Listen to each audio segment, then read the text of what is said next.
what's happened in the period of time since then with regards to negotiations? Give me a timeline if you can. Remember what I told you. We have everyone on board. Queensberry is on, Top Rank is on, Team Usyk is on, Usyk himself is on, K2 Promotions is on. The only thing that was pending was Tyson's con still pending. That's actually the reason why the fight is not happening yet. Likely that we're gonna have a fight on April 29th. That's my anticipation. The term is too short, and did you see any posts of Tyson and his team somewhere on the social media? They're training, they're doing their jobs, they're moving somewhere. I think they are not in a training camp. It means that they just did not take the decision to fight. That's why we don't need to think really positive. I think we have to be realistic. What changed? So a deal was done with the Saudis. As I understand it, those deals are negotiated separately between Skill Challenge and the fighters. What's changed from getting a deal done with the Saudis and now being apparently unable to get a deal done in London? I can tell you only from the words that I hear from my negotiators, my partners, Frank and George Warren. According to their reports, Tyson Fury was asking for too much money. Even if Usyk would get zero for the fight, it would not be still not be sufficient for Tyson to cover his wants. And there you guys have it. That is straight from Alex Krusuk. He just recently did an interview a few hours ago on the status of Tyson Fury taking on Alexander Usyk. And he actually brought up some good points that I want to talk about, okay? Counterpunch. I've actually said this before. When have you seen anything with Tyson Fury training at all? You haven't seen him do anything. Of course, we haven't seen him or heard from him say anything. That's one thing. But we haven't even seen him train like he's even preparing for a fight. You know, and I just think it's real strange that this guy has all that going on, but then yet, you know, you got to fight April 29th, but you're not even really looking like or appearing that you're even training for a fight for April 29th. I just find that strange. The only thing that I can think of is the opponent that Tyson Fury chooses won't be worth training for. You know what I mean? Because it won't be Alexander Usyk. And the main point is that Tyson asked for too much money. He asked for too much money both times.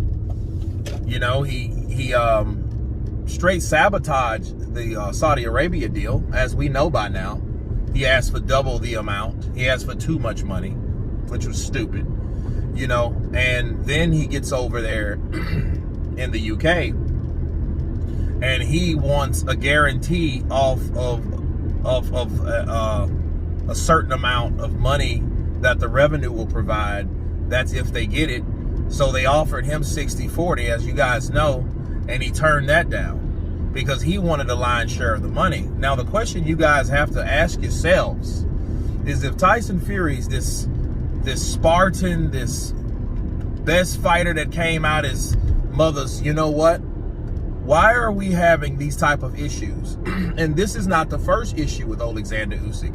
It would be different if this was kind of like their first dance together. It's not. This is actually the second. So this is 2 failed attempts. Then we got 2 Joshua failed attempts. But even with Alexander Usyk, it looks fishy. It looks really strange, simply because you're asking yourself, like, okay, well, what really is the holdup for Tyson Fury to get in there with Alexander Usyk? Well, like I told you guys, my theory and my belief on things, I think Tyson Fury is not confident that he will win, because I think Tyson learns from other people's mistakes. I remember Tyson Fury stating that, hey, I don't want to take anybody for granted like Joshua did, you know, so I better be careful on my next fight after Joshua took his first L. Now, mind you, Alexander Usyk just didn't do it once like he did. He didn't one-hit wonder Anthony Joshua like he one-hit wondered Vladimir Klitschko. No, he did it again. He absolutely did it again. And I think what we need to take into a case is, I think Fury learns from other fighters' mistakes. So, and if he does fear and have that type of precaution when it comes to taking and picking fights, he can't be as good as he says he is. That's all a gimmick. It's all a fraud. It's all a ploy. Because if he has that type of mind, if he's that type of person that, you know, that thinks that, hey, maybe something might happen to my well, obviously he's afraid to let it go.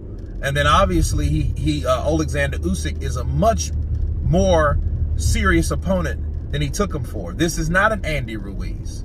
He's not a guy that will just be a stand-in or a pushover or a walk in the park or an exhibition showcase style fight. It won't be that way. And Tyson Fury knows that. Because if I give Tyson Fury any credit, it ain't because he's courageous. It's because he's smart. See, that Floyd Mayweather shit, you know, the only way I see him fighting Usyk is next fight, he looks vulnerable or he looks like he can be beat. That would be the only reason that Tyson Fury would then pop out of the woodwork saying, I'll fight you for nothing and for free, you bum. You little middleweight, I have to take care of you.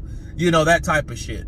But other than that, as long as Usyk's looking superior and as long as while he did AJ like that, we won't see a Tyson Fury fight. So again, these Tyson Chronicles, man, or should I say these Fury Chronicles, I'm not going to use the word Tyson like that as a sign of disrespect, because after all, he was supposed to be named after Mike Tyson. So these Fury Chronicles are coming at us, you know, full speed ahead. You guys tell me what you think about this latest interview with Alex Usyk, which is the manager of Alexander Usyk. Of course, please subscribe. And you guys been Counterpunch. Peace.